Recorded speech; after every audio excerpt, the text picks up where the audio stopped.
Just days after learning of Mekhi Becton's season-ending knee injury, Joe Douglas pivots and the New York Jets bring Duane Brown to New York. Jets!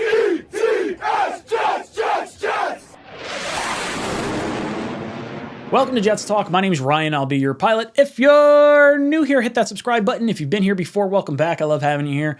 Boys and girls, we got a little bit of breaking news to talk about today. It's something we've kind of thought was coming for a while, but finally the other shoe drops. The New York Jets bring in left tackle, Pro Bowl left tackle, Duane Brown from the Seattle Seahawks on a 2-year, $22 million contract. Now, this was highly anticipated after the Jets started bringing him in right during that, what was it, Saturday of the green-white scrimmage. He was at the Jets facility, and it was rumored the Jets were going to be looking for a swing tackle or someone to at least provide a little bit of depth at the tackle position. And then just a few days later, we get the terrible, terrible news of Mekhi Becton getting knocked out for the year with a season-ending knee injury. And it's terrible to see, but you had to think this was going to be the case. The Jets have rookie Max Mitchell, who apparently has been looking pretty good in training camp, and then you have Chuma Edoga and Connor McDermott as the kind of backups that we've had on the roster over the course of the last few years. So it was clear the Jets really needed to bring in someone here, and a Pro Bowl left tackle, albeit a little bit older. He's going to be 37 at the end of this month, but very much a great move by Joe Douglas, pivoting at this point in the season. Now, people are going to say, hey, why didn't Joe Douglas pull this move earlier? We had to pay a premium because of the situation that the Jets were in. And yes, there was definitely a premium that the Jets would have had to pay, but it also takes two to tango. Like, the reason the Jets lost Morgan Moses isn't because the Jets didn't want to offer Morgan Moses a contract. It's because Morgan Moses wanted to start. And with Mekhi Becton coming back and George Fant playing the way he did last year, the Jets were unable to offer that type of role to Morgan Moses. So I think the same thing probably happened here with Brown, where he wanted to start, possibly extend his career a little bit longer, and it wasn't able to really get done until the starter in Mekhi Becton wound up getting knocked out. So Brown comes in. He's only ever played left tackle, so 14 years of a career, or however long he's played for, is a long time to be on the left-hand side of the ball. Our heir apparent George Fant, who played very well for us last year on the left-hand side, has had experience on the right-hand side, probably equal amounts, I would say, or pretty close to that. So there hasn't been a determination yet. It seems like the Jets are going to wait till Brown gets into camp before making the decision, but you'd have to think, looking at this guy's playing history, there's no way you take a Pro Bowl left tackle and move him to the right-hand side after never playing it in his entire career. That would just be kind of silly.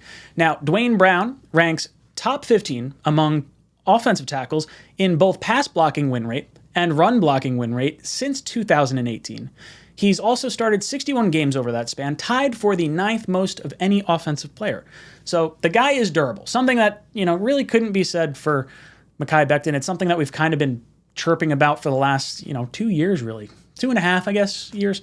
So this is good. You're getting someone in here who's going to be reliable, should be in and day out, and allows Max Mitchell to kind of sit and learn.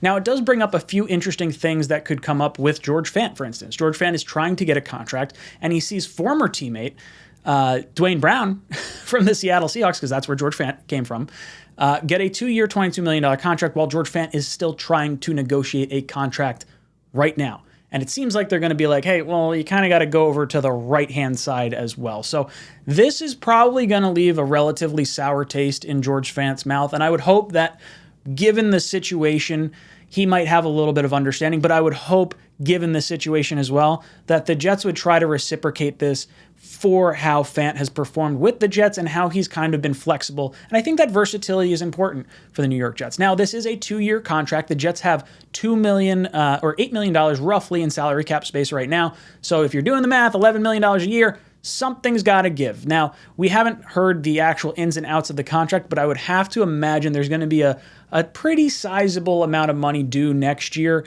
to make this work for this season. So it looks like Brown is probably here for the 2 years of this contract. So in the very least, we wind up getting that type of contract that we may have wanted from Morgan Moses, where you have that extra year to let Mekhi Becton get healthy or draft or bring in someone else while not leaving yourself high and dry. Not to mention George Fant is in the last year of his deal. So if you cannot work out a contract, you may just let him walk, which I wouldn't like to see. But I guess the other side of this coin, you could franchise tag him locking in your starting tackles for now 2 years and then letting guys develop behind him, which isn't really the worst way to go about it. But again, I want to see Fant get paid. I think he's earned a contract. I don't know how much that contract is going to wind up being. They may be saying, hey, play out halfway through this year, prove you can at least continue at the trajectory you were on last year.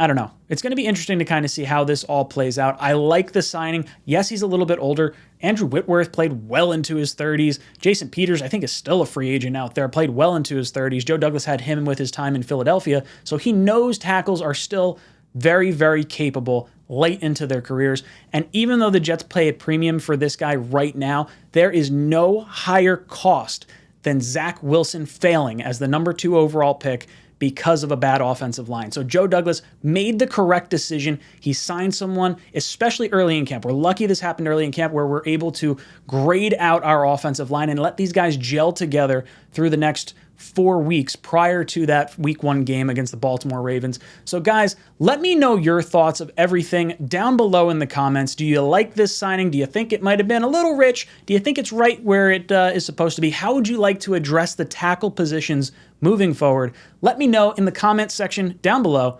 And as always, go Jets.